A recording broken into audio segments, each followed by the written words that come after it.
3 miles. It's on the road. He says Down there. We ready? 69. Farm. Yep. My wife always said that. I'd like to call the meeting to order. Start with the Pledge of Allegiance. Pledge allegiance to the flag of the United States of America and to the republic for which it stands, one nation, under God, indivisible, with liberty and justice for all.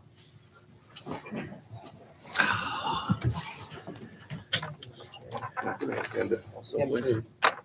You people. That's your job, man. I didn't. I got on my paperwork. We've got a couple of additions. Brian Herwick would like to speak in the public comment section, and we're going to add Chris Goffnet in. We'll call him 2B, and he's going to go through the hearing on the Port Authority bond issue that we tentatively approved at last meeting. Any other additions or modifications to the agenda? If none are forthcoming, I need a motion. I'll make that motion. I'll second. All those in favor? Aye. 3-0. Brian, you're the first on. Yeah, I appreciate the opportunity for public comment this morning. I'm here to address your agenda item today to reappoint hospital board members. And I'm here to recommend that you reappoint Tim Harding and J.B. Lamb. I've worked with hospital boards for 30 years and can attest that the local board is the most effective that I've worked with. They understand both strategy and operations. They're committed to the community. They're committed to the employees, and they're committed to working with the council.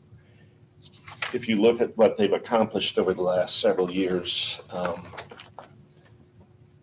they saw the hospital and the county through the COVID pandemic. And not only did they lead that, they volunteered their time in the vaccination clinic to serve our community. They have worked with the county and the redevelopment committee on the Horse Cannon subdivision project to fill a community need. They're working on a new management services agreement with Deaconess to continue to provide some financial security and service delivery.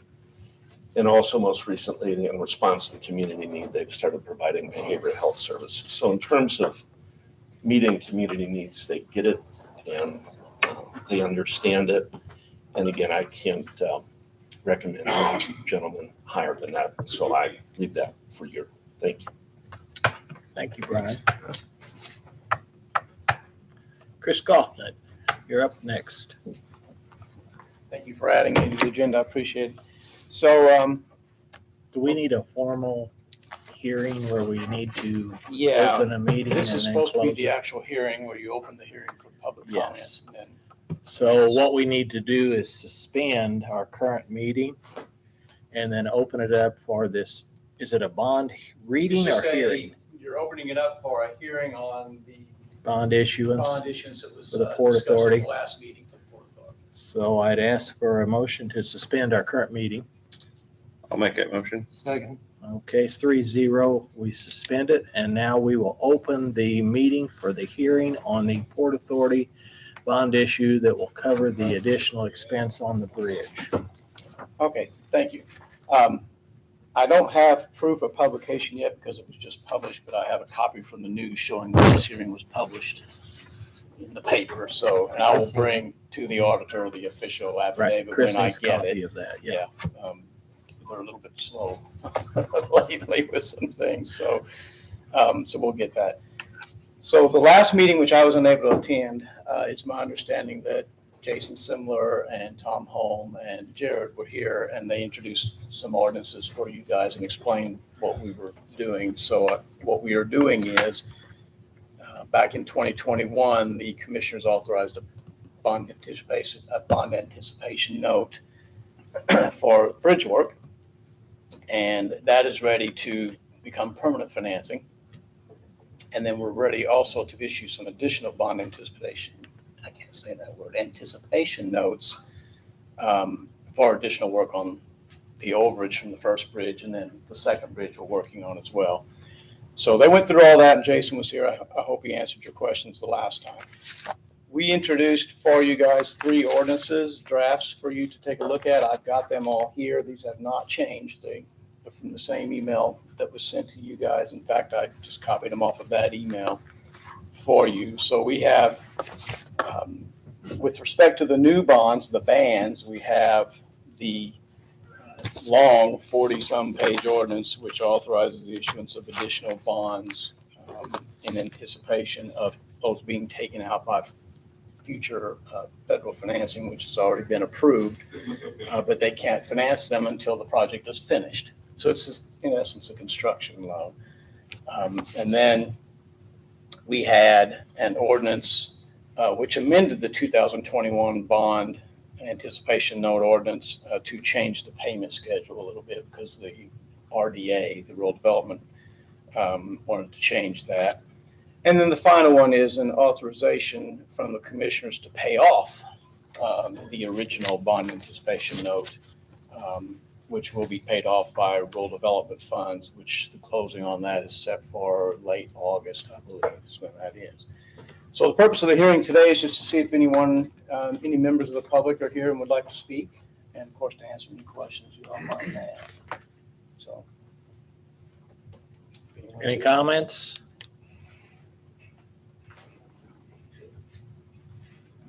When is the work going to start on this?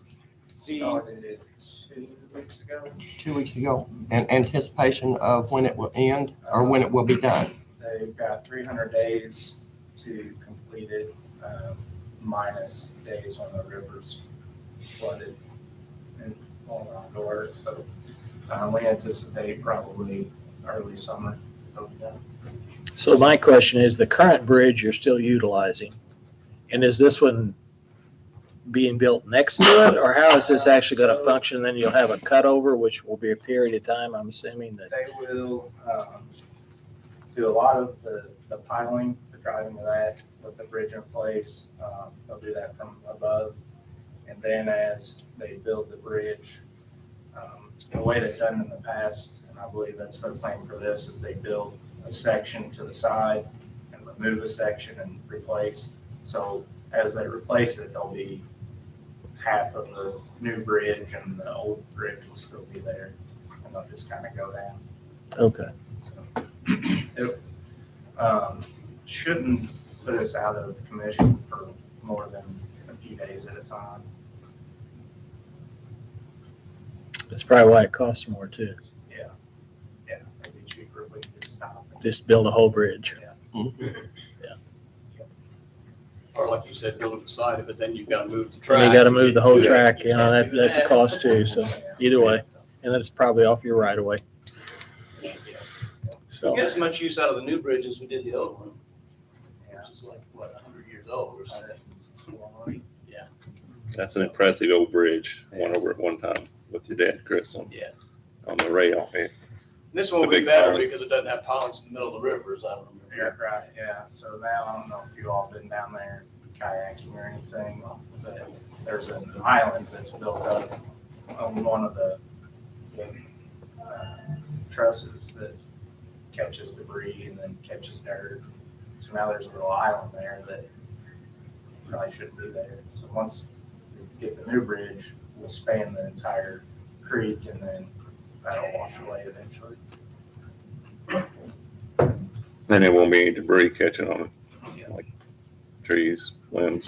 Yeah, I was down there last week and there's quite a bit of trees caught on now. so having no comments, do we need to approve these bonds? I mean, we sort of did that, or we just need to sign them? Yeah, well, since I wasn't here last meeting, I didn't know if you approved them or not, so I would suspect. Well, we need at least tentatively did, but I think A motion we, to affirm that would be Yeah. fine then. Yeah. And then I've got the originals here for each. Assuming you do that.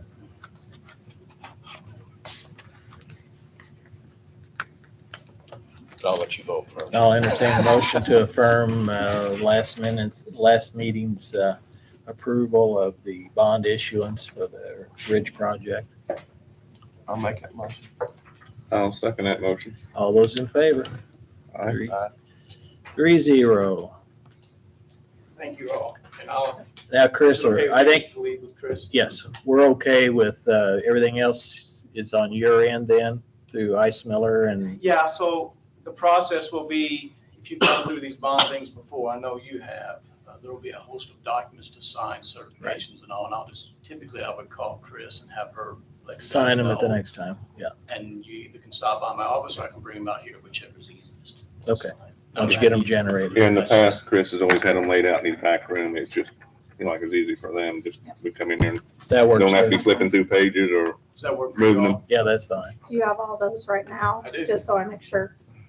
And then he's going to provide you the certified notice. Yes, I will, absolutely. Okay, this is That's our what needs stack. signed. Okay.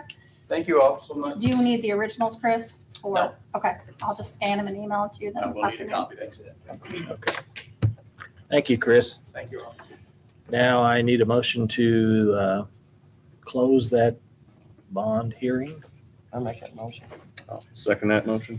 All those in favor, 3-0. Aye. I just anticipated that. To reopen our current meeting, I need a motion to reopen the Commissioners meeting. I make a motion. I'll second that. All those in favor? Aye. 3-0, we're back open. Minutes, Chris. What's that? I'd like to say something about the, what I found out about the cell phone. Can I do that? Yeah. We'll do that at the end here. Do you guys have time to review the meeting minutes from the regular commissioner meeting on 7/18, the joint meeting with the county council on 7/18, and the joint meeting with the council on 7/27? And we can take them all together unless somebody has a correction. I had one, and I think you took care of it, I hope. Yes. Okay. Any correction changes or, okay, to entertain a motion to approve the 3 minutes we have listed on our agenda. I'll make that motion. Second. All those in favor? Aye. 3-0. Chris, now we're to appropriations. All right, for the 7/31 payroll in the amount of $167,194.64. Health insurance claims, $142,213.41. Life insurance claim, these are just the monthly premiums, $1,507.26. We did have the quarterly federal excise tax form, 720, in the amount of $357. And then the 8/7 claim docket in the amount of $359,235.49. Any questions on any of the amounts or any of the payments? I'll make a motion to approve. Second. We have a motion and a second. All those in favor? Aye. 3-0. Kevin Herb, is he here? Yes. Good morning. On November 11th, Veterans Day, I plan on having a Veterans Day car show right out front. The 2 American Legions and the VFW are going to take care of the food portion of the car show. The detail shop is taking care of everything to do with the car show, doing the trophies, the awards, getting the cars to come. Eric Martin is the owner of the detail shop. He's also the president of the little buggy, the little race cars that were at the 4-H fairgrounds a couple weeks ago. He's the president of that association, so he's going to have all those cars out there too for display. Party Pleasures Inflatables, Annette Barker, I think it's her name. She has bounce houses. I want to have her set up some bounce houses. I'm talking to Josh Merritt, which is Amanda Young's over in the courthouse. Her boyfriend, he does music, sings and stuff, about him doing some music out here too. I know I talked to Andrew a few times over the last month or two. I don't really have any kind of contracts with anybody because everybody that's involved is like either veterans or the public, and we're all just kind of chipping in and doing it together. So I don't have any kind of contracts with anybody. So I don't know about that? Anything? I mean, is that, Yeah, I was only concerned if they had a contract about providing some service. If they don't, then I could potentially just make a blanket form that they're volunteering their time, the whole harmless as far as being on the property. Just something that's a catch-all, but I didn't know if there was anything specific that they're bringing that they wanted you to look at or have the commissioners approve for being there. But if they're just, we'll be there and they're more or less an oral agreement, then I'll probably just get a catch-all that will fit for all those different entities. okay? Probably something similar is what you did to the animal shelter. Yeah, something, Yeah. yeah. That they're a volunteer, they're there, so that it's not, And then also everybody's, that morning, we're gonna have, we were talking about having a 5K, but Brianna Walsh brought up maybe doing something a little different because everybody does 5Ks. So maybe like an obstacle course or a relay race over here. And we was talking about doing it kind of maybe at 10 o'clock that morning because the car show is gonna start at 11. So everybody that's involved with the run or obstacle course, once they get done with that, they can come over here to the car show and eat and do whatever. That'd be more people to get over here. I plan on doing the parking behind the courthouse on the side, the sheriff's office, if Alan's okay with that. What day is that on? It's on a Saturday. Yeah, absolutely. And then that was my next question too. When does the 11th fall? it's a Saturday. Yeah.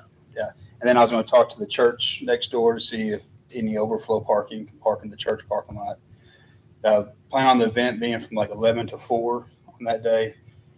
Maybe the run starts around 10 o'clock, like I said.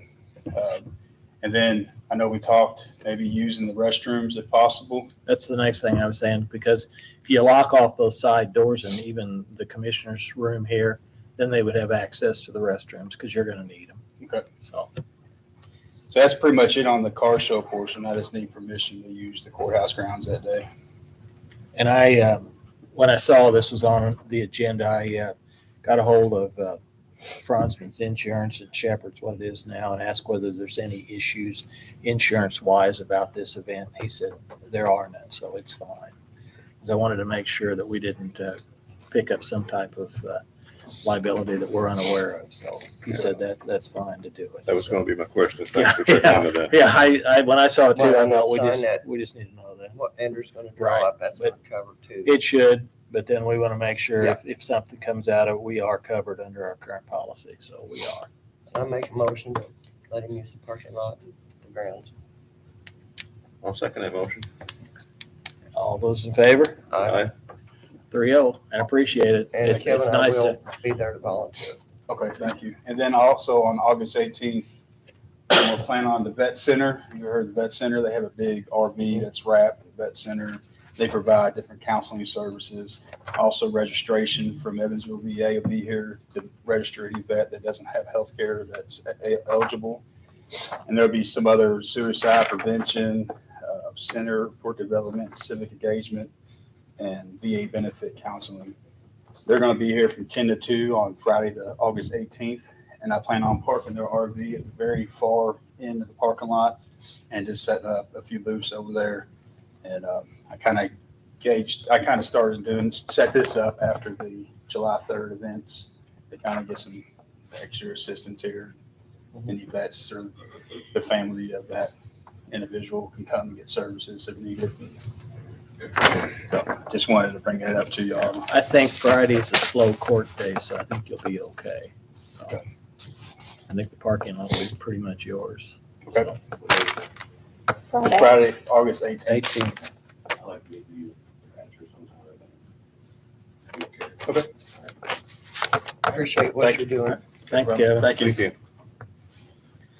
The next one up is Andrew. You've got two things here. You're the next one on the list, the Carrollton Road, which I think you finished that paperwork. Yes, so I sent I guess there's several documents that were generated, including all the notices needed, the petition, and then a step-by-step process by what office they need to go to, how to get on the calendar, when to set things out, how to get consents, et cetera.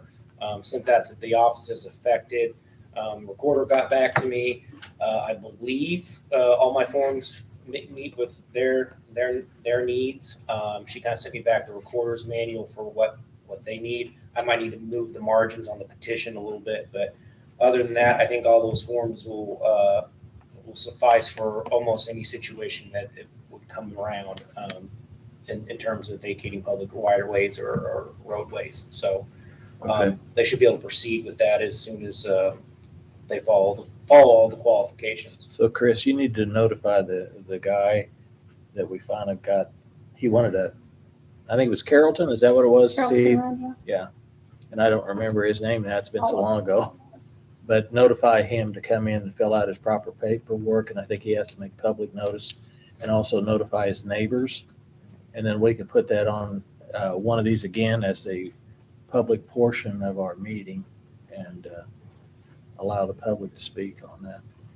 Andrew, will this be a standard form that we can use from here on out for roads and closures and, Yes, okay, it should fit almost all situations, I okay, would imagine. And then this will keep them from having to hire an attorney. right. They can fill it out, do the legwork themselves, and Mhm. it'll hopefully streamline the process. Okay. Next item is the 2-mile radius.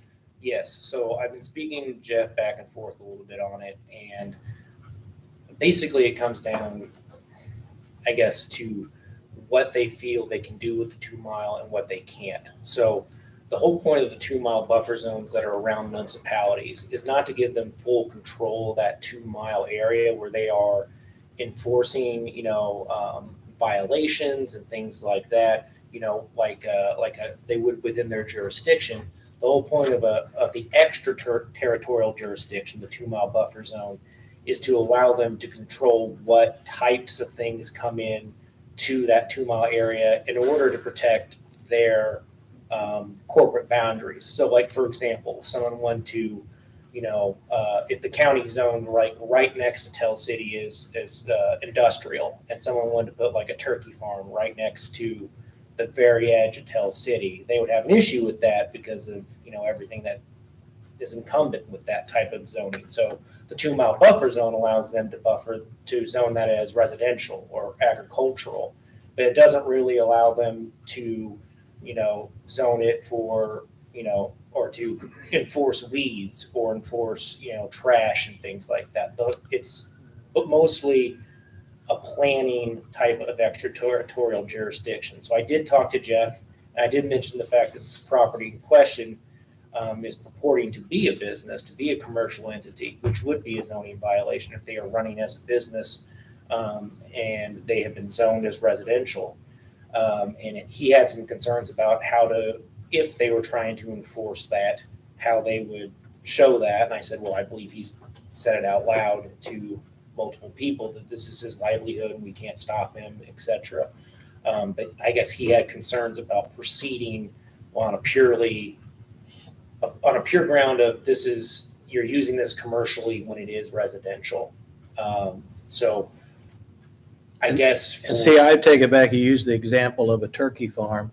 If Tell City has 2-mile restrictions and I chose to build a turkey farm in a residential area, who will enforce that? Who will stop me from building my turkey farm? We'll be right back in the same scenario. So my thought process is if they want to zone it and control it, and I understand why they would want to do that, I really do, they should also enforce their zoning regulations and address an issue that's currently, somebody needs to. We can't have this ambiguity in a 2-mile radius around the city that allows people to basically do whatever they want, regardless of the zoning requirements. So that's where I think Tell City, that's my point, is if Tell City wants to control that, then Tell City needs to enforce their zoning.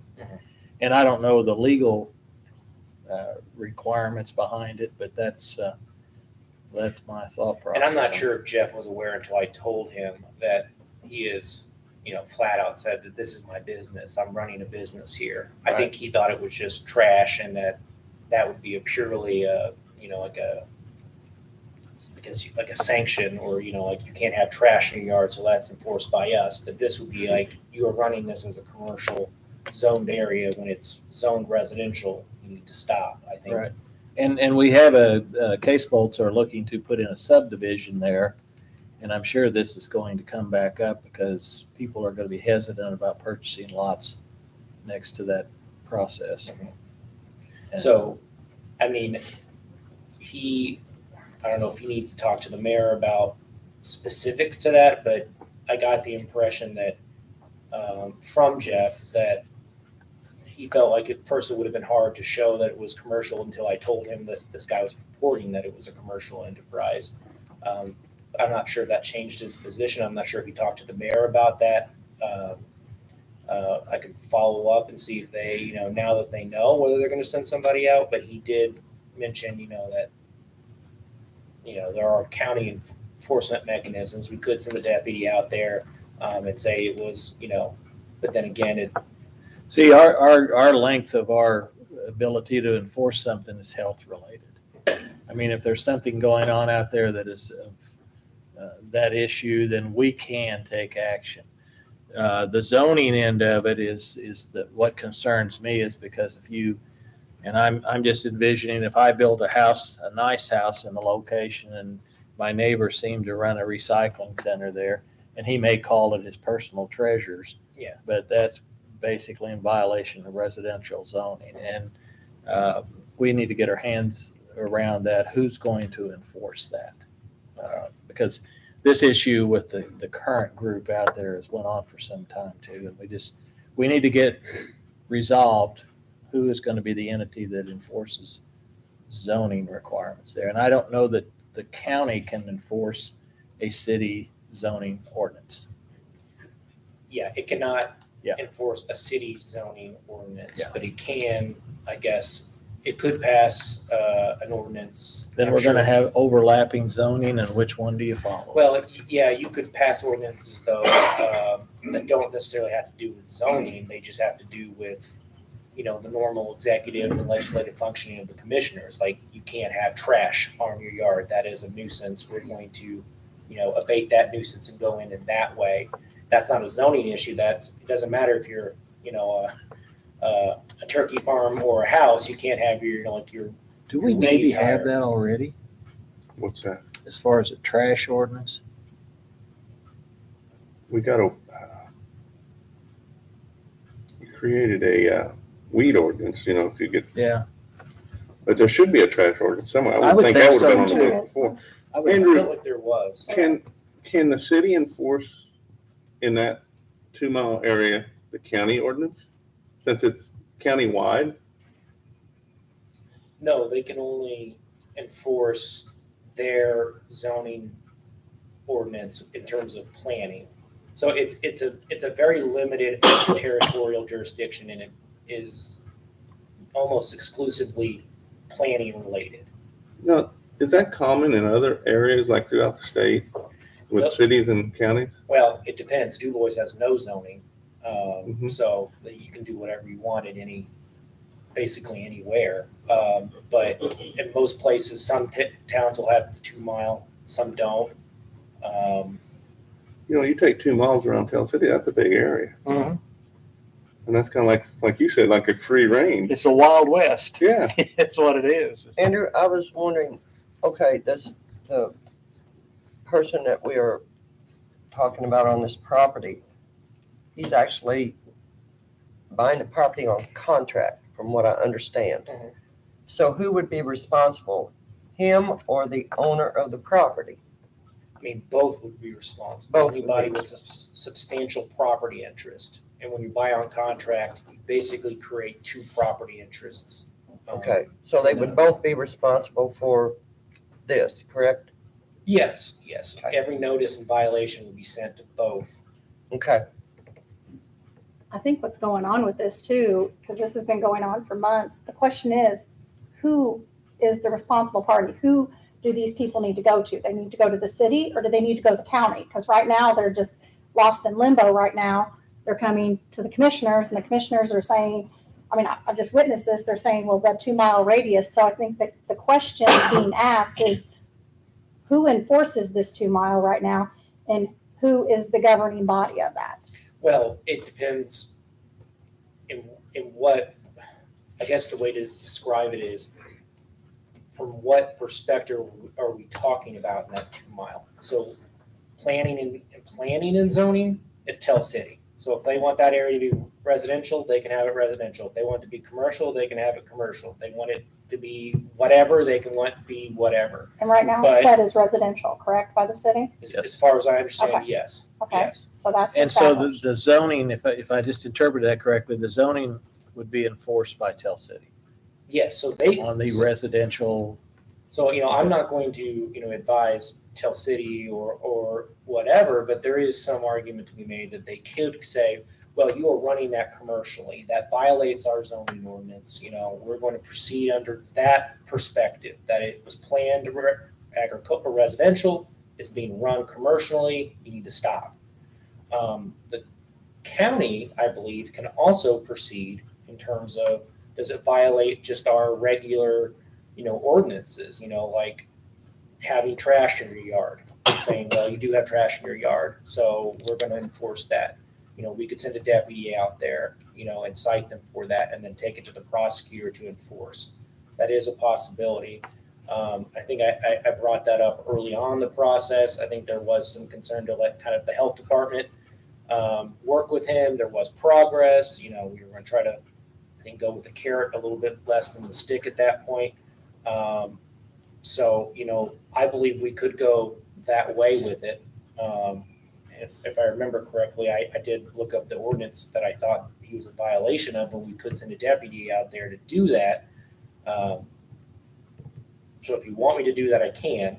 I think that the health department's been there and he has cleaned it up. And I don't know exactly what today's status is because at the last meeting, they were back in again saying they're starting to grow. But we just need to determine what we can and cannot do so we don't give them false hope. And I think we probably need to look for a trash ordinance to see if we have one on the books and consider that. Yeah, we don't want to overstep our bounds Right. if it's something that the city should be enforcing. But I think the health department was out there and he had several health issues. Yeah, we have an ordinance that says you can't, if you have trash, it has to be in containers. And he'd argue that's not trash, that's It's valuable. business. Yeah. Right. Mhm. Which takes you back to a zoning issue. Yeah. Mhm. If he admits that, now, that's a fine line if he could say if it's a business, if it's not. It's my hobby. It's not, yeah. Yeah. A that's it. hobby is no different than Yeah. a lady I mean, he sewing could in her house. Is that a business or is it a hobby if she sells stuff, so. Technically, he could challenge it. I mean, if we cite him for it and then he brought it to court, it'd be up to interpretation, but I would think most people would interpret that as, trash that he had out there. I know the sanitarian, she's got pictures of everything before, after, and like I said, it's growing again. The treasures are among us. Yeah. So is there another city that has this 2 mile? We can't be the first one that's ran into this. In Indiana, another one with a similar 2 mile radius situation and ask them for how they get through the murky part of the law on this or how they carry it out. I can talk to AIM, the fancy. Okay. Yeah. I just had contact with Becca McQuaig about a couple other issues. I know. Maybe put it out there once and see what the response, see how they handle it because this has to have came up in the past. I'll send something out and see how other jurisdictions handle it. Okay. And if we have to have some type of an inner arrangement with Tell City, I mean, we can do that too, just as long as we get something clearly established as who the responsible party and the enforcement entity is going to be in this 2 mile area. So, okay. So I'll put something out and then I'll see if Jeff, talk to the mayor, see if they're going to definitively do something now that they, I think, are aware that this guy is, he is out front that this is a business. Right. Not just, if they take care of this issue, that's just one, but we need to establish a protocol we're going to follow going forward. Because if it happens again, we don't want to spend a year discussing who's going to enforce it. So, Do we have a timeline on when we're going to get back with these residents? Because we're the ones that are being contacted by these residents and it's been going on and on. So when do you think, how quick is the people responding if you put something out there to get an answer back? usually a day or, well, the director lady usually gets back to me in 2 or 3 days. And then the the listserv is just a little bit of a hit or miss whether someone responds or not. Just let me know where I can keep in communication with them. I'll send something out today, and then hopefully by end of the week, I'll get something back response. about how. Okay. So we move it along. Thank you, Andrew. Any other questions? Thank you, Andrew. Next one up is Steve Howe.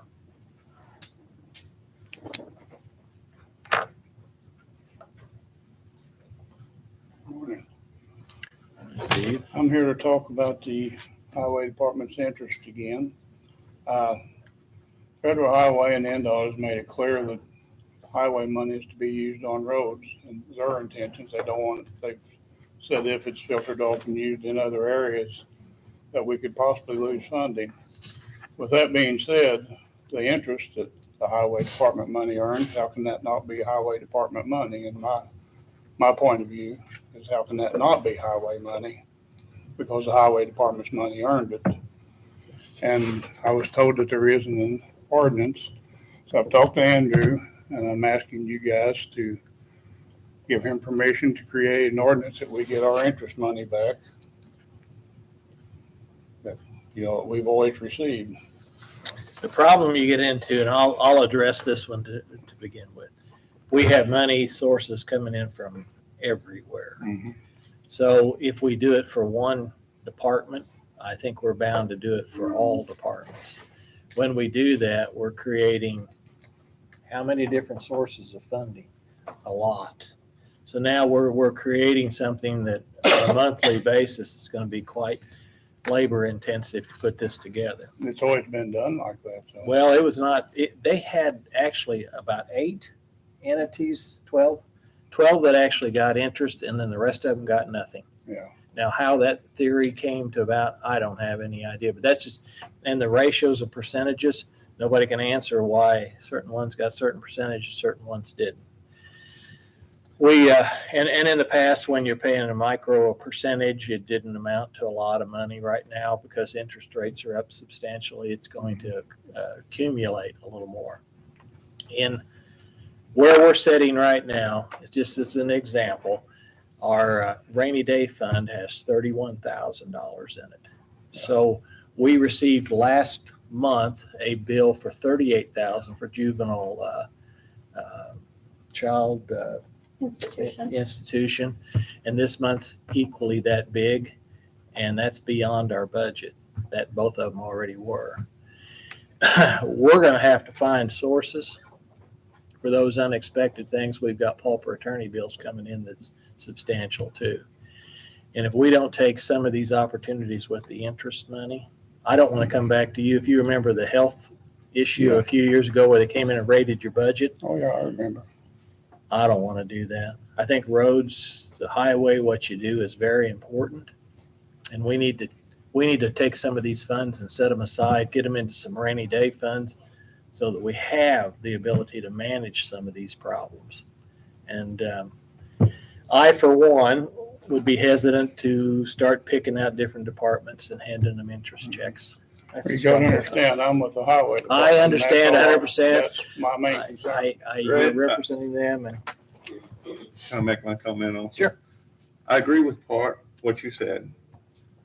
One thing I don't agree, because just what Steve just said, NDOT and the state of Indiana, that's a different pot of money going to the highway. It's funding the highways itself, just like what Steve said, only. And we always was told it never could really be used anywhere else. And I know we even hesitated when we got into this insurance deal a few years ago.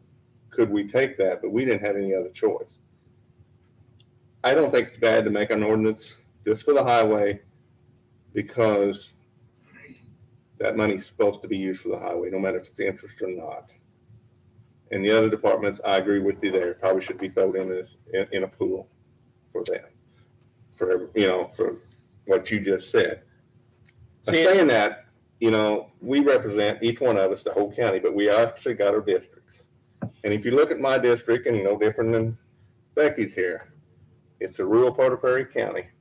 If you ask anybody out there, there's going to be 2 things, what's more important in the county. The 2 top things will be emergency service That's law, EMS, first responders. Second, or even sometimes first, is the highway. So I wouldn't be here trying to defend my district if I wouldn't be saying something like this, because, you know, I go all the way up around the 80ville area, do Little Mills, all up and that way. Most everybody there, they do their business out of the county. And what they see as the county is what they see in front of their house is the roads. So I feel like we need to take care of that. And 14,000, like Steve said last meeting, not a lot of money, but the highway got to do some work for them. Steve, That's my thoughts. you said that your sources at NDOT and Federal highway. Federal Highway said that you'd be in danger of losing grants. if They you're- told me before if that money was, highway department money was used in the general fund or at the courthouse or anything, that they could reduce our funding for that, because that money is meant to be used on roads. And see, I believe that probably is in reference to the actual grant dollars, not the interest. And we have the same thing. We have health department dollars that are specifically tied to that. There's several areas that we have no flexibility as far as where our spending goes. It's there, and if he doesn't use it on the highways, we can't use it elsewhere. But the interest associated with the ability to accumulate the county funds, I don't believe is a restricted fund or a restricted use. And I don't disagree with you, Randy, that roads are important. But I know in the past, I mean, if you rated it and used highway funds and spent it on healthcare, I don't want to go down that path again. Well, I really don't. I don't either. I didn't want to do it then, but we didn't really have a choice to come out of what we did. Right. That's why I want to bank some of these funds if we, at every opportunity, so that the next time one of these issues pops up, we at least have some method to deal with it. So if we bank those funds, if they have a situation with the building out there, can they come and ask for those funds to help maintain the building? What we're doing right now is that, you remember the edit funds, we put a nickel aside for major projects, so that we've got money to pave this parking lot, where we've got to put a roof on, to do things to that nature. It's not real big, but it'll grow. I think about 120,000 a year will be set aside once it gets up and running. That's what we're hoping for, at least. With that said, that's going to take on any of these major renovations to keep the county's property up. And then we won't have to go back in and look at trying to cut somebody else's budget if we need to do some paving or road work or something to that nature. So hopefully it'll be utilized across every building and structure and property that we have, and it'll make that process easier also. So that's the intent, at least. Well, I still feel like it needs to be done. So I lived through the 80s when I seen the roads so bad we couldn't travel on them. And it was my job to not ever make that step backwards. So I think even with a very small step, I think that's a step that we don't want to go.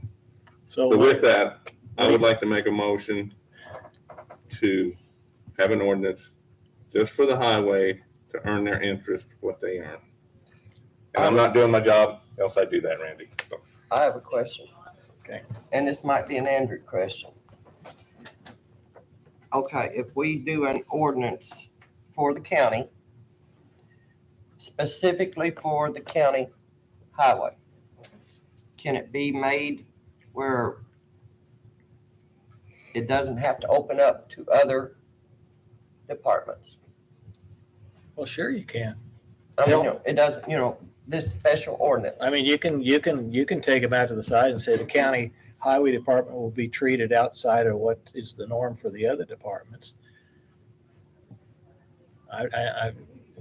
You're Would that be gonna possible? open a can of worms. Yeah, you can just specifically address one department. I mean, if you want to, you can ask for the council to increase his budget by $14,000, what he lost on interest, and do it that way too, and not start this whole interest rate thing. Because I'm going to tell you, as the health department gets grants, as the sheriff department gets grants, I mean, you're gonna have multitude of people in there go, I want my interest money. I want my interest money. Why is the highway department treated differently than what my department is? We're as essential as the next one. And I'll use the health department. They were kind of critical during the COVID. I mean, we don't have a COVID now, but that will happen. And we'll have to address that. And I think if you go in with splitting the interest, you need to go in 100%. We just won't have anything set aside, and we'll hope for the best. Can you ask for interest money through the council? I don't think, well, I can ask. I mean, they can I appropriate don't money. think they'll do it, but I can ask. Well, I mean, it's a highway department. Yeah. It's not like you go in every month wanting money. I mean, that, and I'm going to use this as an example. Steve recently bought a mechanic's truck. Mhm. Okay. Which was needed. It was needed. There's no question about that. He took it out of a fund that he normally, from what I saw in there, it was a fund that he spends a lot of money on rock with. So he's managed that. He's done it. He has the funds available. He used them for what he should use them for, which is fine. I don't want to go in and start going into the budget and saying, okay, now Steve's buying trucks out of the rock fund. Let's start cutting him there. I don't want to go down that path. And I'm afraid once we start this, we're going to start up some issues that we'll just deal with if we have to. But I'm concerned. Randy's got a motion to approve. What was it again, Randy? An ordinance to provide interest from the highway only, and not any other departments. Based upon? The interest they earn off the funds they get in from federal and state. Based interest on federal and state monies. How are you going to determine that? Based on a percentage, based on an amount? Because you've got to know that. And then it depends on how they're spent. Then that will be a sliding change as highway What dollars was go that back. based on before? Just Yeah. a random percentage. Yeah, and it had no base because we looked at why certain percentage were paid to certain areas, and we couldn't come up to anything to support that because we looked at that. Why did they do this? It wasn't based on balance. It wasn't based on anything. It was just a spreadsheet that you plugged in the amount of interest that you received that month, and it broke down between those 12 funds based on the percentage that was already in there. And there was no justification as to where those came And from. as an example, and Chris called me up about this when we did our ARP funds, we actually had received interest on some of that money. And when she went to file the federal report, it just kept kicking it back out because the number she was reporting as gross revenue exceeded what they gave us. So now all of a sudden they were kicking that back out because you got too much money. It wouldn't let me file, so I had to call them, and they're like, well, you can't report receiving more money than what we gave you. I said, well, that's interest. And that is a huge no-no with the ARPA funds. You're not supposed to, no other That funds. was the ARP fund. Yeah. So So we had that's to kinda where pull this that all- back out. Yeah, So we didn't do that. So I'm just looking at everything we can do for the highway because 4 years ago, to pave a road a mile was about 80,000. Yeah. It jumped to 160. I think it's back down now, which Yeah, it's It's coming not- down it's now. not That's what they it's not deal the with. 80. And so I would rather, I mean, and I'm in support of the highway department. I'd rather them get their budget increased some fashion and not go into slicing and dicing interest because you get what you get, don't you, from the state and federal? Yeah. There's no way to increase that. Else they increase It it. comes in monthly or. Yeah, on gas tax. money, Yeah. I'm talking about at the county level. Yeah, can you increase your county budget? Well, we can ask. You have to ask the council. Yeah, To give him That's additional. what I'm saying. funding. So, We've cut last 2 years, we've cut everything out of the budget we could because we knew the money situation. And they still cut something, I mean, there's. But I this don't- situation here where the interest money, if you're not going to get it, that can be a big factor in how much the the council He approves. got 14,000 last year. Mhm. So I'd be more inclined to ask for 14,000 additional appropriation than to go through this trying to slice and dice this interest, It's, try to track the monies when the money comes in, when the money goes out. And we use like 4 different banks for deposits. So is he on the cheap bank? Is he on the high interest rate bank? Did we pull his money out? Did we pull the other one's money out? It'll turn into a management fiasco, and that's why they just had random percentages and they just paid it out and didn't worry about it. That's what happened.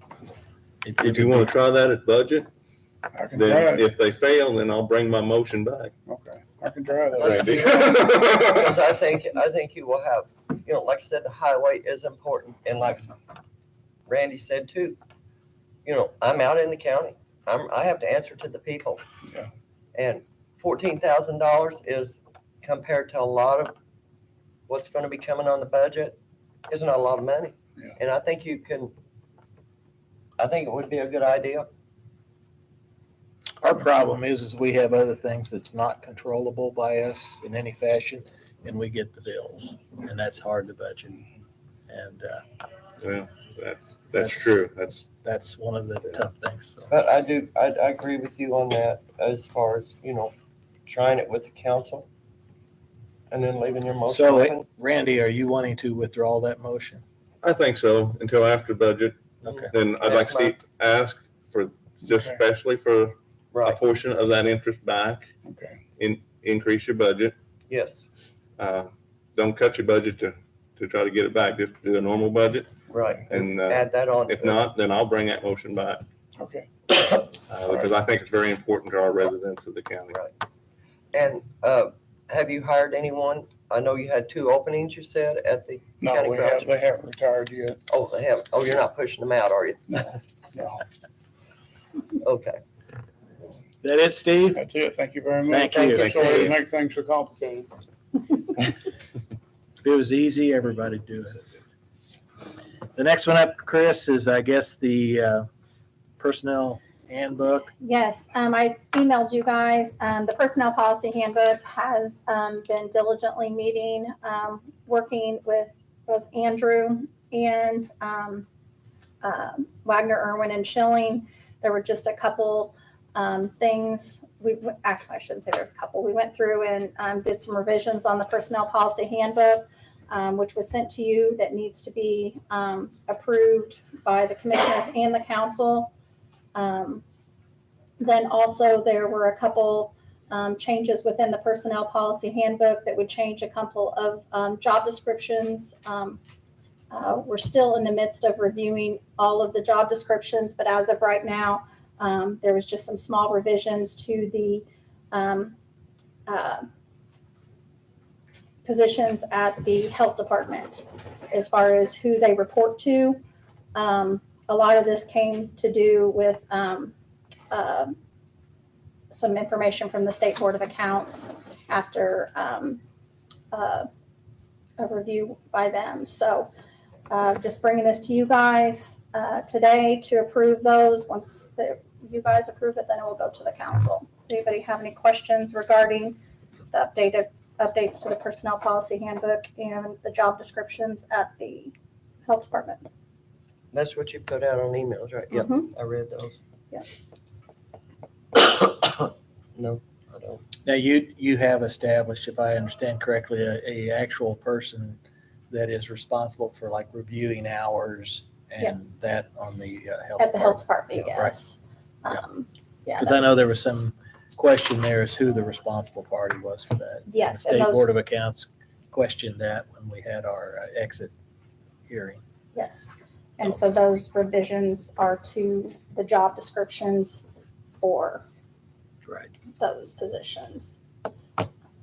Basically, a lot of the personnel policy handbook changes, we did, as a committee, change to where, starting in 2024, employees will start gaining 1/12 of their vacation and personal time each month, instead of having to work an entire year before having any leave time. This will be very beneficial when we hire people where they don't have to wait a year. For employees that worked, in 2023, start of 2024, they're still going to have their vacation that they earned from 2023 and then transition in 2024 to earning the 112 as they go, instead of earning it on their 1 year anniversary. It'll kind of go like that. We did do some revisions, just to kind of let people know there were revisions as we do not have an administrator right now. The auditor's office absorbed that position's job duties. So we're kind of putting together an HR payroll administrator position. So there were a lot of things in the personnel policy handbook that delegated the administrator. So that is now the HR administrator, which is run out of the auditor's office.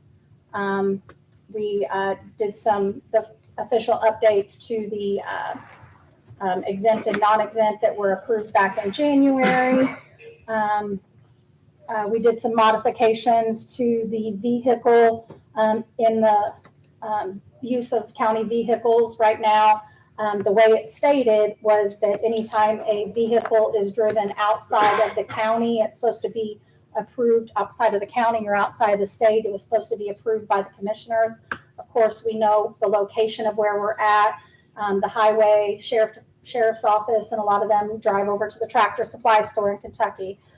So just to be correct, we don't need to state that needs to be approved by the commissioners when it's not really being done. So we basically blanketed that it's allowed for business use. So no major changes, just basically some cleanup of wording. Go back to that travel out of the county. Just say for, say Allen or EMA has to go to Jasper to pick up the radios. Mhm. They have to get commission? Based on the way the personnel old one. policy read, they were supposed to get permission from the commissioners. Of They course, couldn't go to that's Southern not. States and Hallsville and pick anything up without. So we Make sure changed that. Just kind of like, Yeah. just clean up. You can't Yeah, Yeah, it's do that stated. this day and age. Yeah, I mean, do you guys want to be called every time they're going to the Tractor Supply store to pick up radios? So just kind of some verbiage Yeah. that needed to be cleaned up. And Yeah, it needed to be cleaned up. yeah, so nothing other than personally, I feel How positive old was changes. the old one, Chris? I don't, When I was think it 2019. I think I think. 19, I'm trying Okay, to. well, that's find okay. it. I Yeah. was just a, Yeah, it had, I know it had, and we actually, the committee met and did all of the legwork. We primarily, Kelly Wogus in my office took really good notes through each of these meetings, went back and, did strikes and sent it back to the committee to be reviewed. And, we worked through all, 108 pages of it. And then we sent it to Andrew. Andrew looked at it, did his check to make sure we were in line. And I had spoke with Wagner, Irwin, and Schilling, basically trying to keep the cost down as minimal as possible, and to where we were going to do all of the work, because basically it was just a little bit of cleanup. And the last revision we sent to them, they just gave us a Word document, and we went through that. So the committee did the legwork of the changes to keep the cost down for the county. So Any additional questions? no, I appreciate you doing that, Chris.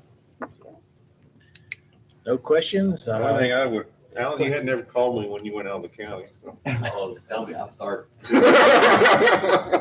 It was after, You want to share your number? it was after 9 o'clock. Forget it. I'm in bed. I'm looking for a motion to approve the handbook as written. I make that motion. And I'll second that. We have a motion and a second. All those in favor? Aye. 3-0. was that RT and who made the motion? Sorry. Becky made it. Okay. Randy, second. The mitigation we need to take off because that's not completed yet. So just table that. Yes. Okay. And now we have an appointment to the Perry County Memorial Board of Trustees. And I think that's probably, we haven't advertised it yet, correct? Yes, we did. We Yeah, did? Yeah, we Mhm. did at the last Yeah, at the meeting. last meeting. Yeah. Oh, so how long No, is it? wait, no. That was just, that's the Middle Fork. No, we have not advertised it. Oh, we have to put it up for 6 weeks, and I think we probably, by putting on the agenda, we have brought several here to discuss it. Yeah. So, sorry to have wasted your time, but all we're doing is gonna advertise it. We advertise it 6 weeks prior to the appointment. And what we do is make it publicly available as to what the responsibilities are and what the compensation is, and then anyone that chooses to apply will send us a letter of interest. So, So it's the appointment date. That's something we set in place several years ago, Yes. just to give people opportunities. Yeah. to- Right. so they didn't Have time. feel like they weren't notified, and if they don't respond, it's their problem. We want to put it out there publicly. So So do we want to list an appointment I'm date, thinking the second meeting in September, which would be the Be the- September 28th? because I think isn't it on October 1st? Is when they change, or is it January September, isn't 1st? it? September is the board appointment. January is when they take office, but we always appointed them. September. Yeah, it was like, yeah, it seemed like It's always been. it was an early one. I don't know September, yeah. why, but September 19th is the commissioner. so no one has an objection. We'll make the appointment on the 19th. So, Okay, I will officially advertise this, and it will be on the agenda for the 19th for appointments. right. Thank you three for attending though, anyway. And Brian, I mean, you can go back on vacation now. So. Next item we have up is the Middle Fork appointment, and my understanding is we only had one applicant, Correct. correct? And I did draw, Wayne Cleaving sent me some maps of the district, that person, which is no more than one, that's fine, but maybe Chris could share those with you to have them in your records. Can I email that? Where's the map? That, Yeah. I remember that, yeah. So, That's the mitigation or the yeah, Fisher Creek. a regular board member will be voted on at their annual meeting, but when you got somebody that's got to step down, it falls into the commissioner's line.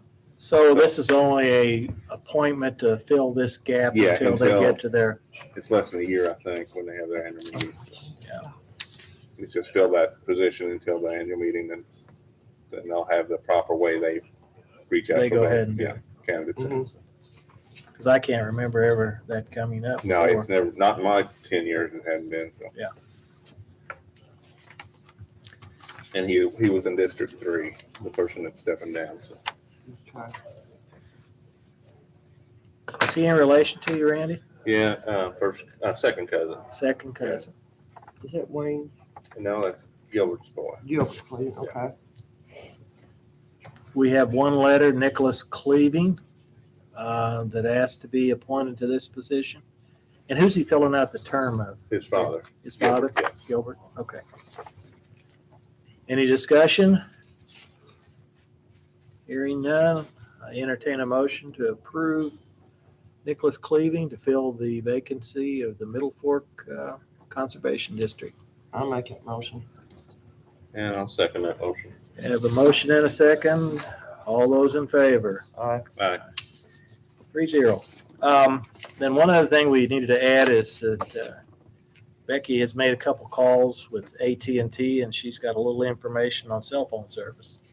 So, At the last commissioners meeting, Cindy Taylor brought up about the cell phone service here in Perry County, how it's so spotty and sketchy, and some people went for days without service, and everyone was getting the wrong answer every time they called. So I contacted the governor's office and talked to Tyler Warman, who is a liaison to the governor, and reached out to him for a contact or see if there was anything that they could do. And he called me back or emailed me and put me in contact with the Southern Indiana AT&T representative, which her name is Pepper Mulherin. And I contacted her, and left a message, and she called me back late Friday evening. That's the reason I didn't have it on the agenda, Chris. Okay. And I explained to her that it was brought up to our attention at the last commissioners meeting by a concerned citizen and about the cell phone service, how sketchy and everything it is here in Perry County. And that a lot of people depend on their cell phones for medical devices in their homes and for emergencies and stuff like that. And Ms. Maharan, she advised me to obtain names and addresses of citizens that are having this constant trouble with their cell phone service. But she needs a name and address. She said the address is very important because if it's in a certain area, then she's going to try to get something done as far as, because there's different areas that these cell phones or these cell towers reach to. Now, if that's the case, then maybe she can do something about it. So it was too short of a notice for her to come to the meeting this morning, but she did tell me that she's going to try to make it she wants to know when our next commissioners meeting is, and she's hoping to have names and addresses of people that, Oh my golly, it's the whole freaking county. well, I know, but I'll just put on there Perry County, Indiana. Because when the cell towers go down, it's just like literally it wipes everybody out. Well, So- I think they're talking about outside of Outside. outages. Yeah, I think there's they're- different, you know, I mean, there's a think lot, that's what the- like, a lot of Candleton really struggles to have service. right, You they know, struggle to have service, and I'm not really for sure what she can do. And she said that if she just had names and telephone numbers, that way if it would be in a certain area, Mhm. that maybe she could do something to affect that situation. But, you know, I guess the only thing is how to contact me.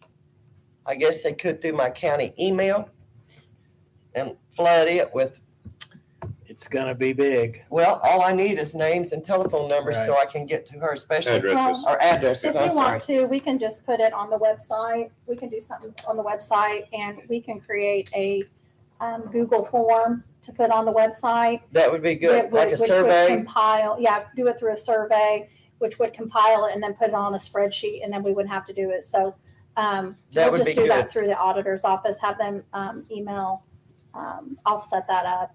And we'll put it on the website and then everybody can email the auditor and, well, we'll fill out that form. It's not necessarily going to come to the email.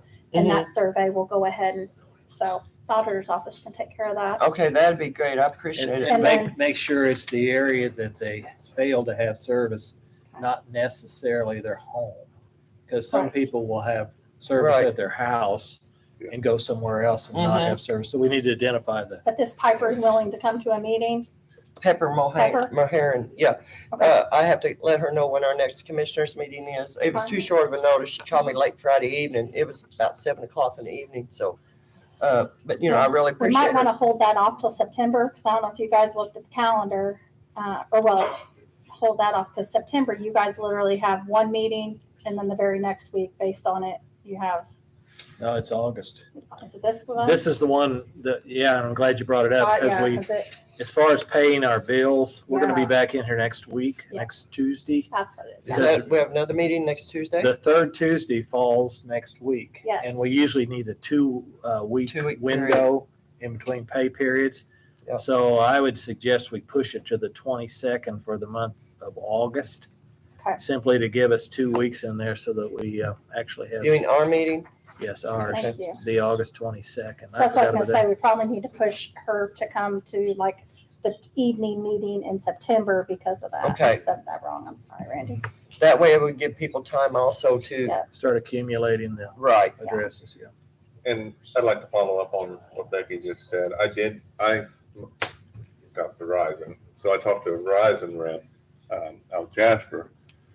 And what he said, we've lost a little service here lately because they are switching from 3G to 5G.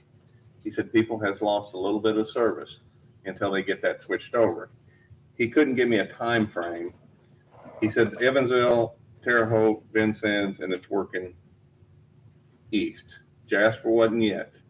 But I was actually sitting down here in the parking lot at Noble's here this morning, and I looked at my phone, I was 5G. So I don't know if it's moving that quickly. She said, once that happens, the service should bump a little Come bit. back up. But what he recommended, he didn't have any knowledge of any new tires going up. He said, where people has trouble, especially in their home, it won't affect if they're driving out in the county, but you can get a booster.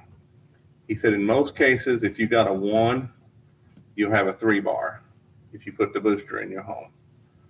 And that helps for like medical devices and stuff like Mhm. that. But that's about the information he gave me. He said that he didn't have any time frame on how quick it was going to get to Perry County or working east. That's with Verizon, correct? That was Do they- Verizon. Do they yes. run on the same towers? I think they got their, I'm not sure. Okay. I always thought they It's had different confusing. times. Yeah. It's all Yeah, confusing. there's multiple antennas on top of those towers. Yep. I do know we've lost service because there's one spot at the farm I can call. I couldn't call this morning. So, I mean, it's just odd. Yeah. Why, but maybe that's the reason. Maybe they're switching stuff over to Well, better. And I explained to Miss Mahern that, we can't control the weather. We cannot control when they do upgrades. And, everybody is going to, at one time or another, lose some service somewhere. But we need to have something that we can depend on because we are paying for a service. Paying good Yeah. money. I mean, You pay dearly for these services. I've noticed in the past when fall comes, when the leaves fall, we get a little better service out in the county. But, Makes Mhm. sense. I mean, I know the reason, the cover is not there. Right. But anyway, it's a start, and maybe she can look into this. I know it's been an ongoing situation for quite a while, and I'm just doing what I can. Thank you, Becky. Thanks, Thank Becky. It's funny if you get along the interstate where they got plenty of towers, you can stream, you can do anything. Mhm. That's because they serve the interstates. Yeah. That's just Right. what they do, yeah. Yeah. So you gotta put him in for September, her, Yes. and hopefully we can collect some addresses by then. I'll contact her and let her know that it is September the, I think it's September 19th. No, September. Hold on. And then are we okay with moving our other meeting to August 22nd? Yes, Yeah. that would be very nice. So So the next, Be the 19th. that's the 9 o'clock meeting though, right? Nope. That's We're gonna have Labor Day on the 4th, which is the first Monday in September, so you'll move it to Tuesday? if we wanna do that, and then You'll move that to Tuesday? I think I'm gone that week, so Tuesday if the you don't put too much on the agenda, go ahead and Uh, schedule it. I gotta be gone. are you in September? Yeah. Well, the first Monday is Oh, the I'm 4th, looking at the chamber, sorry. and then if we move that one to Tuesday on the 5th, then the third Tuesday's the 19th, which still gives us our 2 weeks in between meetings, so. So it'll be But the the first- 19th of September, Chris? Yes. And we'll switch this month's to the 22nd, Okay. so. So 9/19. Got it. And do you have anything else you wanted to add, Chris, or you? Well, I did not put it on the agenda. I did not when I was doing this, but I do want to get some feedback from both the commissioner and the council before too much time has passed regarding the time and attendance. As we know, we're really wanting to move forward with a time and attendance software. I did line up. We had the Ann Island here on July 18th to present their software. On the 27th, Lau's sister company, AOD, Attendance on Demand, presented theirs. I did want to get some feedback on that from you guys. I know that I had presented to you guys back in June that the remaining, to ask permission to use the remaining funds that was allocated in 2023 in the commissioner's budget for the administrator position that was absorbed, that was not spent due to the auditor's office and absorbing the administrator position. And I I have relations in the auditor's office. We work with both Ann Island and Lao. Ann Island provides our IT right now. Lao provides our financial, our property tax, our budget, all of that.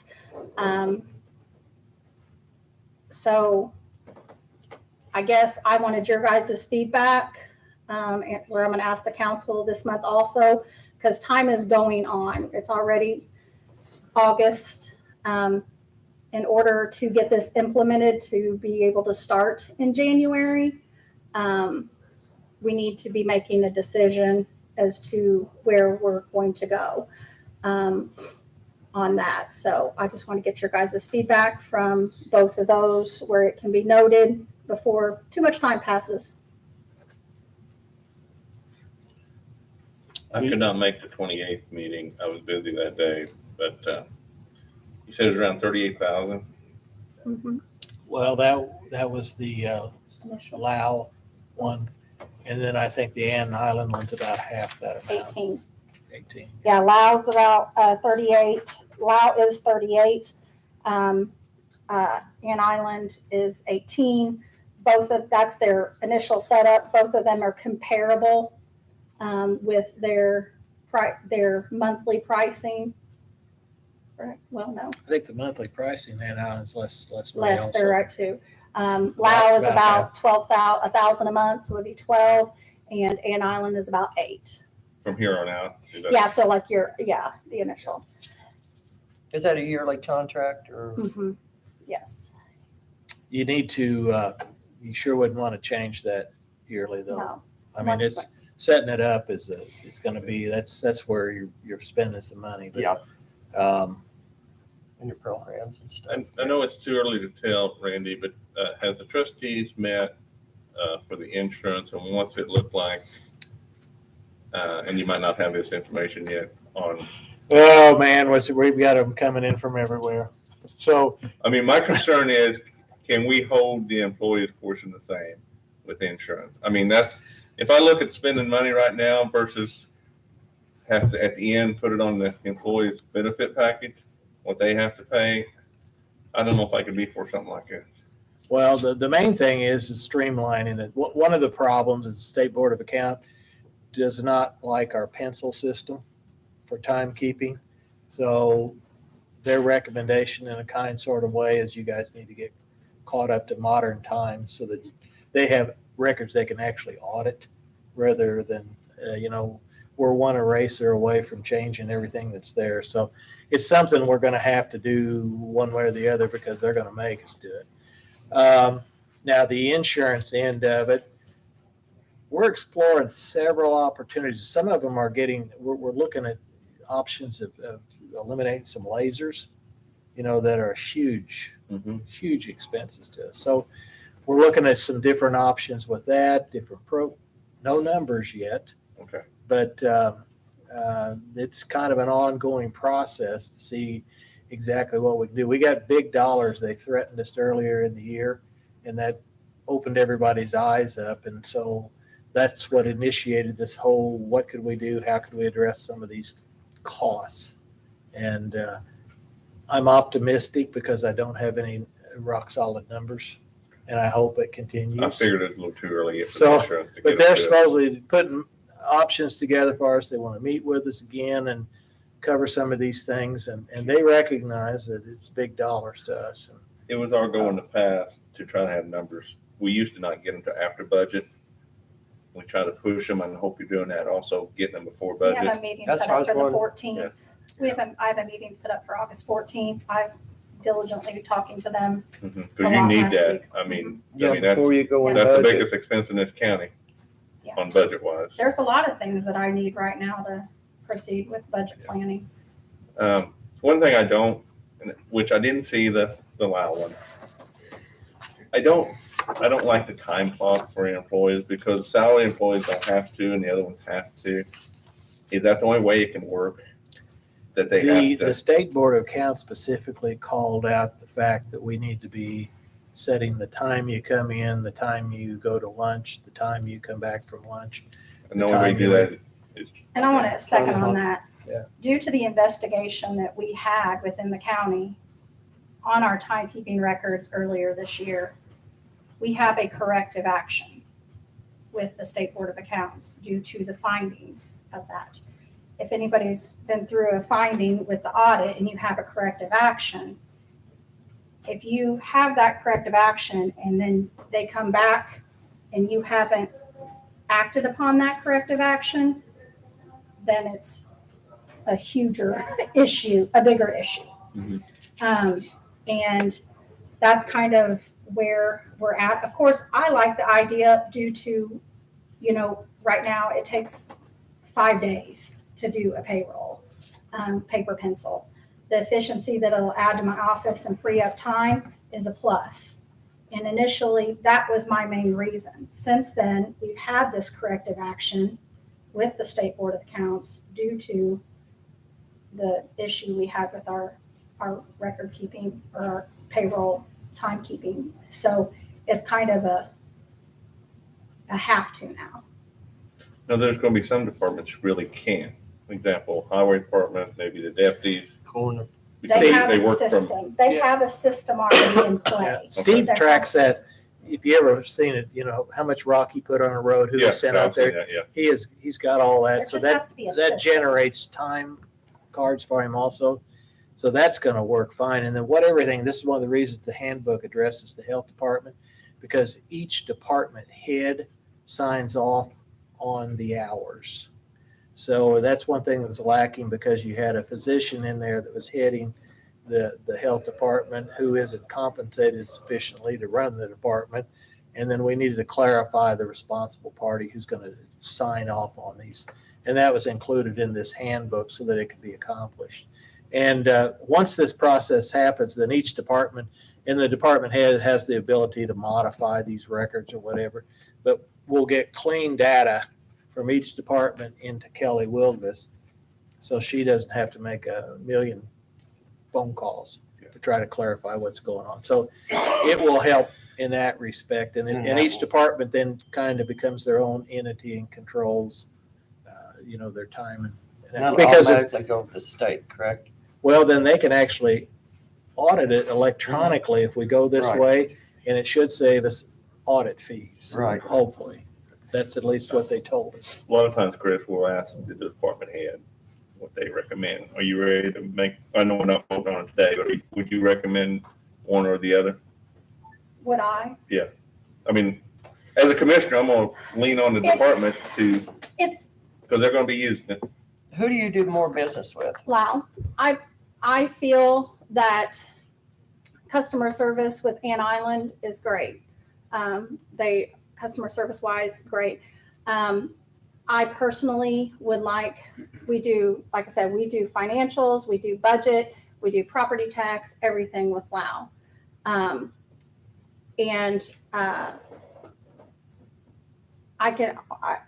got Mindy here too, which Mindy uses a different software for her assessment or her stuff. I use She uses Excel Excel. on the camera side, Mhm. which right now, Excel and Lao on the tax side Don't talk does well. not, it's not a good No. setup. It's just not. It's not. The two It don't systems communicate. Do not communicate like we were told up front that they would, and they don't.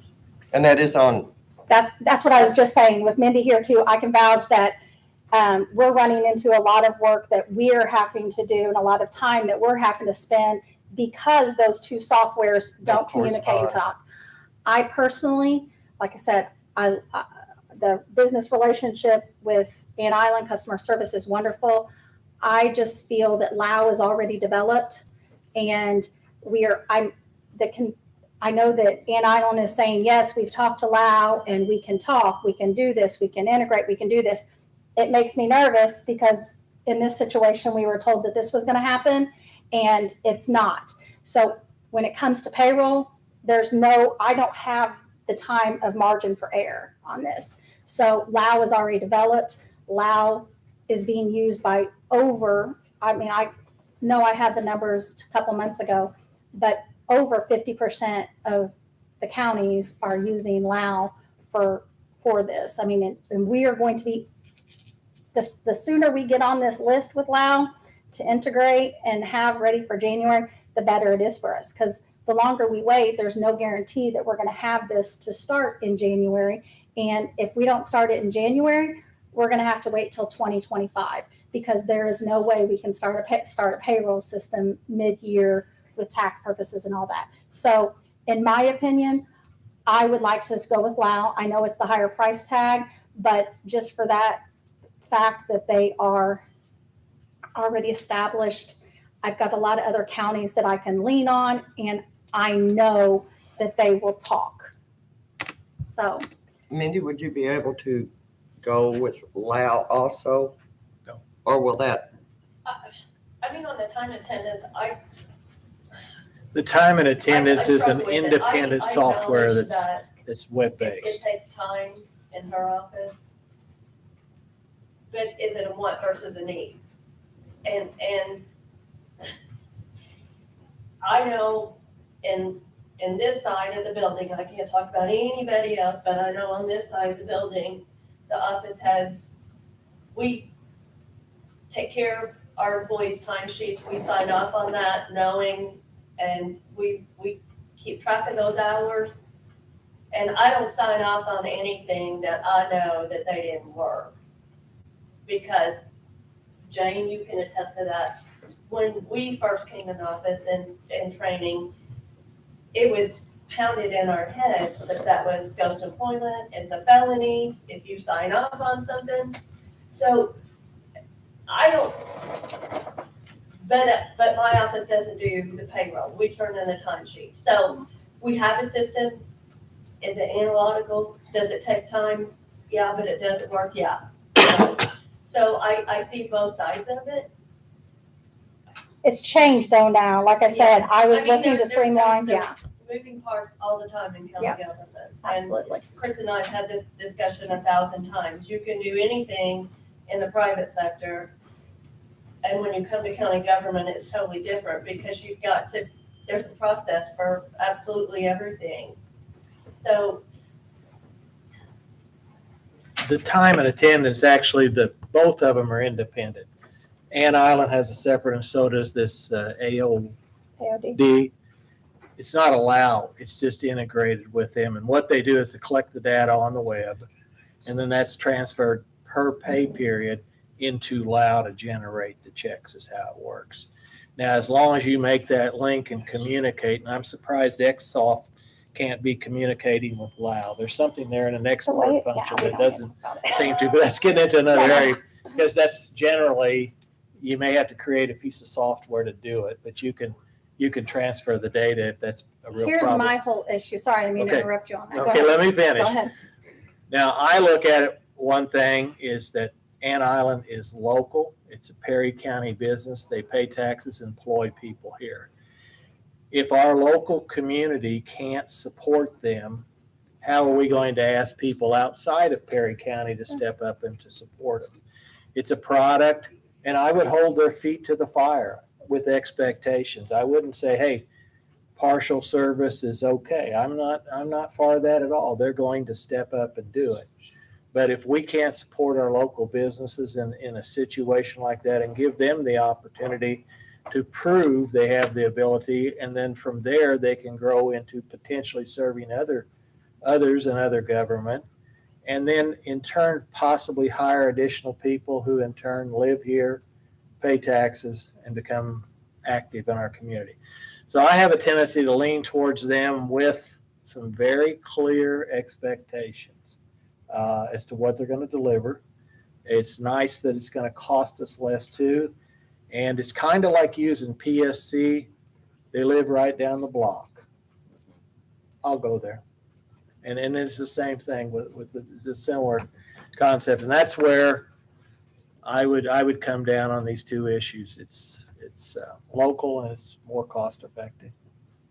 So My only issue with that is that I don't have the spare time to help them establish and get in the right place. I need to know that those vouchers and everything are being created. You know, right now we have a paper voucher, so I know we have that. And so much has just been said with Ann Island, yes, we can do that. Yes, we can do that. Yes, we can do that. And I don't doubt that they can, but it's getting there, and it has to be in play in January. And I understand where you're saying hold their feet to the fire to where it's done, but I can't have it, I hold your feet to the fire in February or January, and then we don't have it established until March. It has to be established, and I don't have the time to help them establish that. Does that make sense? And being in the construction business for years, there's consequences to not hitting deadlines. You deal with them all the time. I mean, it's just one of those things. And so you have to establish that, and they understand where they're at. And if they fail, then there's consequences associated with it. Whatever those determined to motivate them to make sure they hit the deadlines. But you don't, just accept a vague date. You have to have certain guidelines and expectations, and they have to be met. That's how you approach it. So true. When do we look like we need to be voting on this? Next meeting? I really would like to. I mean, I really wanted to have something in play in July, where we have that. So I would say in September, because I want to get the council's opinion too. I want the council to make a decision on who to go with, or you guys make a decision who to go with and go to the council. I guess that's how it would go. Yeah, we would have to, and then they'd have to fund it. You guys would make the decision, then go to the council. So, I guess the 22nd. Then they have a council meeting Then they have a after that. council meeting the 27th. Mm-hmm. Yeah, because any contract has to be approved by the commissioner. And I'm pretty sure, like, any questions that you guys have between now and the 22nd, reach out to Ann Island, reach out to Michael or Andrew with Lau. I can resend those emails where you have those. Please do. Okay, I'll resend those emails out. Yeah. Anything else? Is anybody using Anja now for that kind of? We would be the first county. They don't have it.